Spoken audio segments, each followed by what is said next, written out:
Seat से bleeding हो रहा था। लेकिन मेरे पास दो ऑप्शन थे। मैं खड़ा हुआ, मैंने देखा, okay my right hand is safe and I decided I will go to the exam hall and write the exam.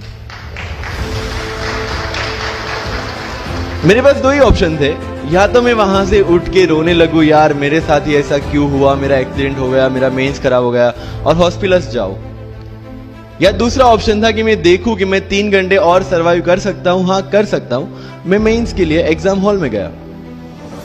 ये जितने भी फोटोग्राफ्स लगे हैं, सर ने जैसे बताया कि जितने भी इंसान सक्सेसफुल हुए, अगर आप उसकी लाइफ स्टोरी देखेंगे तो कहीं ना कहीं एक मोमेंट आता है जहां पे वो इंसान की जो स्ट्रगल है वो पीक पे हो जाते हैं।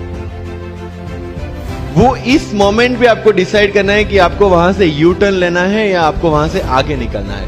इन सब लोगों ने डिसाइड किया कि उनको वहां से आगे निकलना है। एंड दैट इज द फंडा ऑफ लाइफ। सक्सेस उन्हीं को मिलता है जो इस स्ट्रगल वाले मोमेंट से आगे निकलने की सोचता है। जब भी आपको लगे कि आपके सिर पे बहुत मुसीबत है, जब भी आपको लगे कि आप हर तरह से गिर चुके हैं, जब भी आपको लगे कि आपके पास कोई ऑप्शन नहीं है, तब एक चीज आप अपने दिमाग में लाइएगा कि यही मोमेंट है जहां से आपकी तकदीर बदलने वाली है। क्योंकि डायमंड जो होता है वो जितना ज्यादा घिसता है उतनी ज्यादा उसकी वैल्यू होती है। सोना जो होता है वो जितना ज्यादा तपता है उतनी उसकी वैल्यू होती है। अगर आप जिंदगी में तप रहे हैं, अगर आप जिंदगी में घिस रहे हैं, अगर आपको लग रहा है कि आप हर तरह से मुसीबतों में गिरे हुए हैं, तभी आपकी जो वैल्यू है वो बढ़ने वाली है।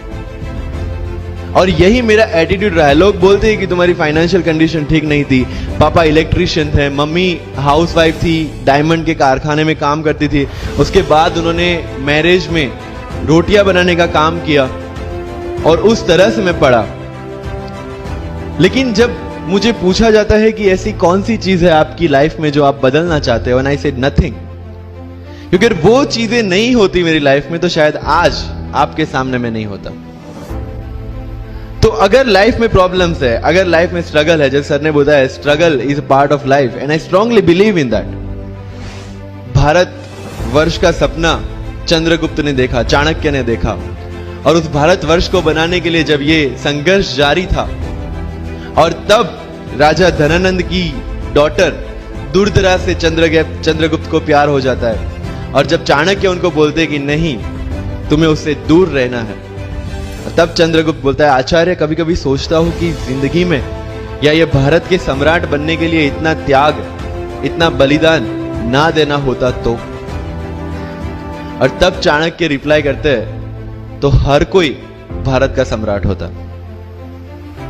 This is the fundamental rule of life. अगर आईएएस बनने के लिए, आईपीएस बनने के लिए सैक्रिफाइस करना नहीं पड़ेगा, अगर उसके लिए आपको त्याग नहीं करना पड़ेगा, तो आज पूरे इंडिया में हर घर में आपको आईएएस आईपीएस मिल जाएंगे। मुझे एग्जैक्ट डेट याद है, 23 मार्च को मेरा इंटरव्यू था। 20 फरवरी को मुझे हॉस्पिटल में एडमिट किया गया क्योंकि मुझे इन्फेक्शन हो गया था बॉडी में एंड बहुत हाई फीवर था, तो आईवी के अलावा कोई ऑप्शन नहीं था। 1 मार्च को ठीक होके मैंने सोचा चलो दिल्ली निकलते हैं। 2 मार्च को मैं दिल्ली पहुंचा। 3 मार्च को वापस से टॉन्सिलाइटिस का अटैक होने की वजह से फ्लाइट लेके वापस से पालनपुर अहमदाबाद, अगेन हॉस्पिटलाइजेशन। 15 मार्च को I got relieved from the hospital. 16 मार्च को मैं दिल्ली पहुंचा और 23 मार्च को I gave my UPSC interview. तो 1 महीने का हॉस्पिटलाइजेशन। उसके बाद जब दिमाग में ये था कि मेरे साथ जो लोग इंटरव्यू दे रहे हैं वो 1 महीने से प्रिपरेशन कर रहे हैं एंड 1 महीने से मैं हॉस्पिटल में था, again I thought this is the moment to prove yourself. I went to the interview और पूरे इंडिया में 2nd highest marks in interview.